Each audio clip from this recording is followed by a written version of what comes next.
Do you think it will ever get to the point for the smaller market teams or the smaller spenders that they demand in the next CBA there is a cap in contract length, that they do not allow 11 or 13-year contracts, that the max amount of years a player can sign, let's say hypothetically, would be like 10 years? Do you think it would ever get to that with Major League Baseball? It could. I mean, that could be one of the wedge issues that the CBA creates, and the union can press the owners on to get something else. That's a really touchy issue. I think it's going to be, and that's why I wondered, in this year where there's labor peace for the next 4 seasons, and there's this TV money coming in, and there's streaming money coming in.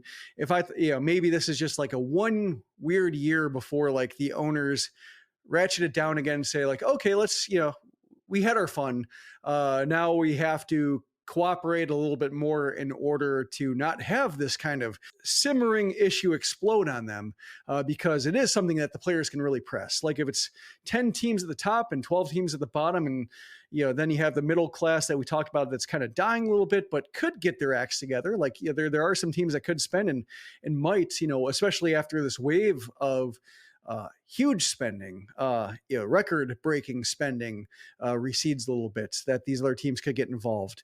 That's, I think, where we might see a little bit of this tension ease. But if it doesn't, if this is like the way the game is played, then yeah, it's a potentially dangerous issue among the ownership, because it is something that, like, if teams don't care what players are getting paid in age 39 seasons because they can deal with uncomfortable situations for 3 years, I don't see any reason why they'd go back in a free agent class like this.